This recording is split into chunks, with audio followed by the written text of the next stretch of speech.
अगर आपने अभी तक हमारा चैनल सब्सक्राइब नहीं किया तो अभी सब्सक्राइब करें और बेल आइकॉन को क्लिक करके हमारी लेटेस्ट वीडियोस के बारे में अपडेट जानें।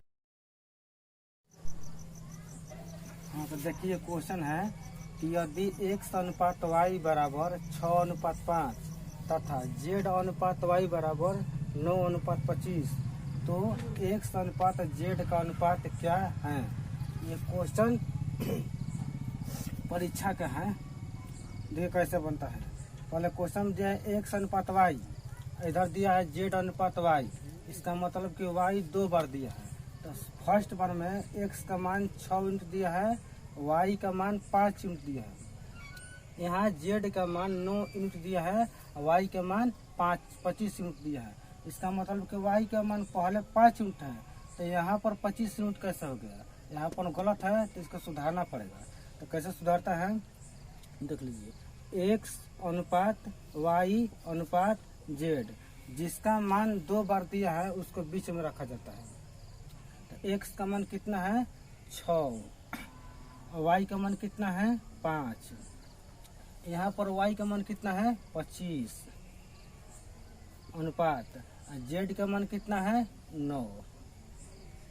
क्वेश्चन में क्या पूछता है x अनुपात z, यानी कि x से मतलब है z से मतलब है, y से तो मतलब नहीं है तो y को मत निकालिए। इधर से इधर गुना किया जाता है। 25 छका 150 अनुपात y को नहीं निकालना है तो इसको नहीं निकालते हैं। 5 9 45 कटता है तो कटा दीजिए। 15 कम 15 एगो 0 बढ़ गया, 15 तिया 45, यानी कि 10 अनुपात 3। कौन सा ऑप्शन में है सी इज द राइट आंसर। चलिए तो अब चलते हैं अगला क्वेश्चन पर। हाँ तो देखिए क्वेश्चन नंबर 2 है। एक त्रिभुज की भुजाओं का अनुपात 4:3:2 है। यदि त्रिभुज का परिमाप 63 सेंटीमीटर है तो सबसे बड़ी भुजा की लंबाई क्या होगी। क्वेश्चन ये पूछा है कि त्रिभुज की जो भुजा है, तो त्रिभुज की कितनी भुजाएं होती हैं 3, यानी कि पहली भुजा 4 यूनिट, दूसरी भुजा 3 यूनिट, तीसरी भुजा 2 यूनिट। इस त्रिभुज का जो परिमाप है वो 63 सेंटीमीटर है। परिमाप मतलब क्या होता है जोड़, यानी कि जिस त्रिभुज की अगर त्रिभुज की 3 भुजा है तो तीनों भुजाओं का योग, तो योग दिया है 63। पूछा क्या है सबसे बड़ी भुजा की लंबाई, तो सबसे बड़ी भुजा कौन है 4, यानी कि 4 यूनिट का मान निकालना है। अगर ऑप्शन 4 से जो भी कटता होगा वही हमारा आंसर है। तो 4 से ऑप्शन कौन कटता है 21 नहीं कटेगा, 35 यह भी नहीं कटेगा, 42 नहीं कटेगा, यानी कि 4 से एक ही ऑप्शन है कि जो कट सकता है डी, यानी कि ऑप्शन डी सही है। अब देखिए बनता है कैसे। देखिए त्रिभुज की भुजा कितनी होती है 3, तो मान लेते हैं कि पहली भुजा ए, दूसरी भुजा बी, तीसरी भुजा सी। तो पहली भुजा 4 यूनिट, दूसरी भुजा 3 यूनिट, तीसरी भुजा 2 यूनिट। त्रिभुज का परिमाप मतलब जोड़ होता है। तो यहाँ 4 यूनिट है, यहाँ 3 यूनिट है, यहाँ 2 यूनिट है। 4 3 7, 7 2 9, तो 9 यूनिट के मान दिया है कितना 63। तो 1 यूनिट के मान कितना होगा, यानी कि 9 आम का दाम 63 रुपये है, तो 1 आम का दाम कितना रुपये होगा 7 रुपये। पूछा किसका है बड़ी भुजा, तो बड़ी भुजा कौन है 4, यानी कि 1 आम का दाम 7 रुपये है, तो 4 आम का कितना दाम होगा, तो 4 7 28, यानी कि 28 सेंटीमीटर हमारा आंसर होगा। ये क्वेश्चन नंबर 3 है। पी क्यू और आर क्रमशः 7:4:9 के अनुपात में निवेश करता है, यानी कि P जो है 7 यूनिट निवेश करता है, Q है वो 4 यूनिट निवेश करता है, R 9 यूनिट निवेश करता है। यदि वे वर्ष के अंत में कौन P Q R वर्ष के अंत में 6,680 रुपया लाभ कमाता है, तो P और Q का कुल हिस्सा कितना है, यानी कि P और Q का कुल हिस्सा पूछता है। तो P कितना यूनिट है 7 यूनिट, Q कितना यूनिट है 4 यूनिट, यानी कि 7 4 11। ऑप्शन जो 11 से कट जाएगा वही हमारा आंसर होगा। देखते हैं कटा कर। देखिए 11 का नियम होता है कि एक अंक धकर दूसरा अंक कर जोड़ देना। तो 4 6 10, 8 8 16, घटा दीजिए तो 6 आएगा। तो 11 के पहाड़ा में ना तो 6 है, तो ये 11 से नहीं कटेगा। 11 का नियम होता है कि या तो कट कर 0 आ जाए अथवा 11 के पहाड़ा में आ जाए। देखिए 4 2 6 5 4 9, घटा कर देख लीजिए 9 में 6 गई 3, ये भी नहीं कटता है, तो ये भी गलत हो गया। 4 2 6 2 4 6, 6 में से 6 गया 0, यानी कि यह ऑप्शन सही होगा। अब अगला देखकर देखते हैं क्या होता है। 3 7 3 7 10, 6 4 10, 10 में से 10 गया 0, ये तो दोनों ऑप्शन हो गया। अब देखते हैं कि कौन दोनों में से सही होगा। ऑप्शन तो दोनों सही नहीं होगा, इसी दोनों में से कौन सही होगा। तो देखते हैं, यानी कि P Q R, यानी P Q R का अनुपात कितना है 7:4:9, ये तीनों के अनुपात हैं। ये कितने रुपए लाभ कमाता है 6,680 रुपये। आखिर टोटल कितना है 7 4 11, 11 9 20, 20 यूनिट का मान है कितना 6,680। तो 1 यूनिट की कितना मान होगा, तो 0 से 0 कटेगा तो 2 एकम 2, 2 3 6, 2 3 6, 2 4 8, यानी कि पूछता किसका है P और Q का। तो P और Q कितना है P 7 4, Q 4, तो 7 4 11, यानी कि 11 यूनिट के मान पूछता है।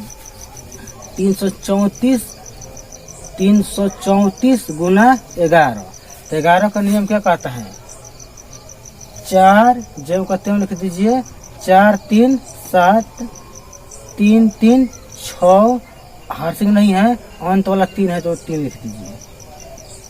3,674 रुपये, यानी कि डी ऑप्शन सही।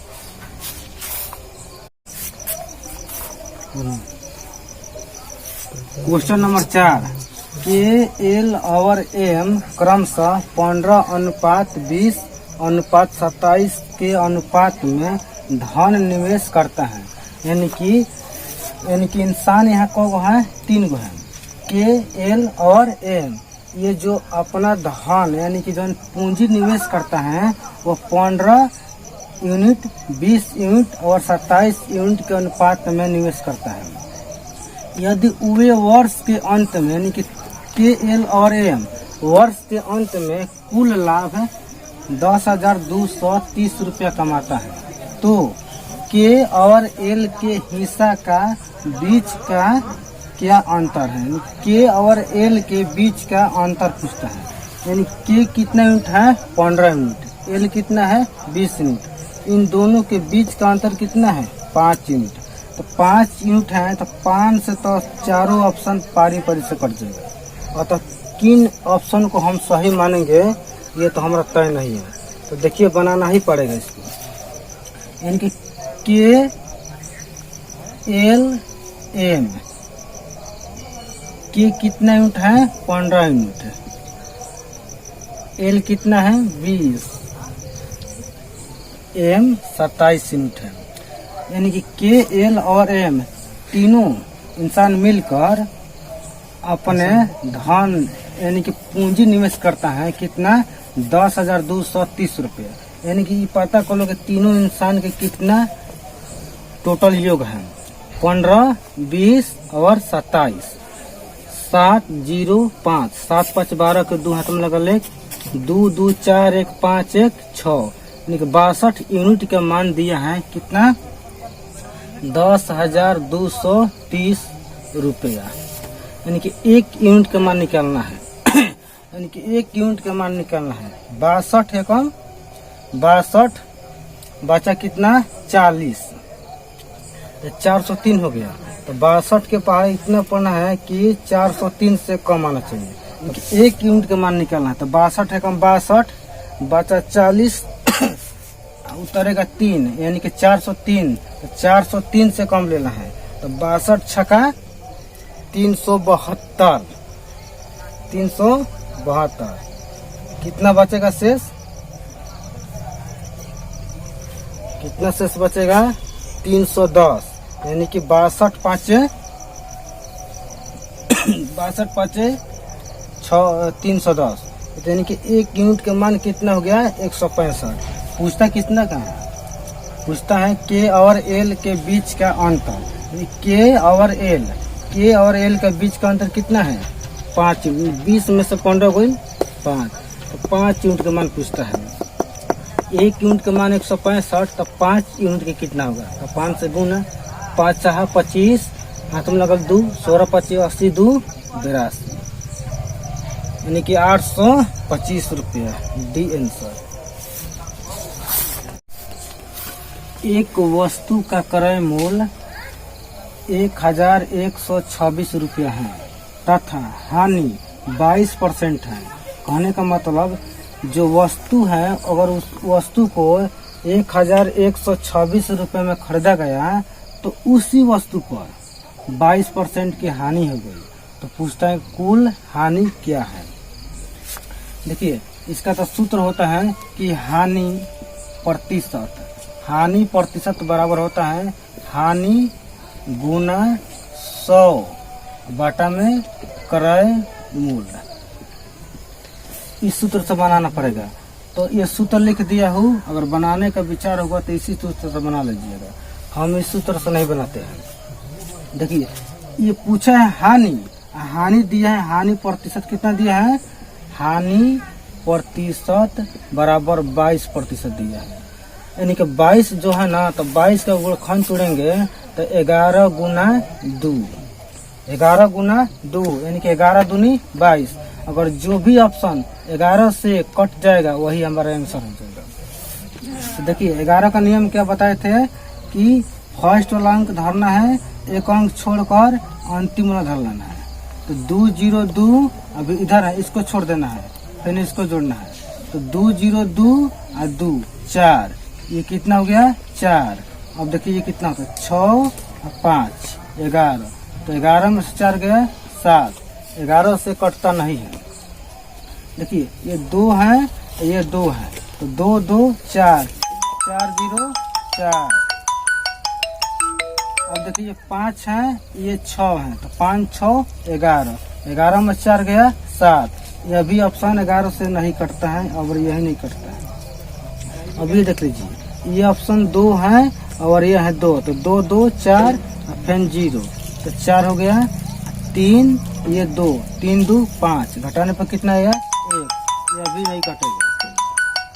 देखिए ये क्वेश्चन 2 ऑप्शन 2 फर्स्ट, एक छोड़कर अंतिम वाला 7, 2 7 9 9 2 11, ये कितना है 4 और ये कितना है 7, 4 7 11, 11 में से 11 गया 0, यानी कि 11 के पहाड़ा में तो कट के 0 आ जाए या तो 11 आ जाए, यही आ गया। इसका मतलब कि हमारा डी ऑप्शन सही है।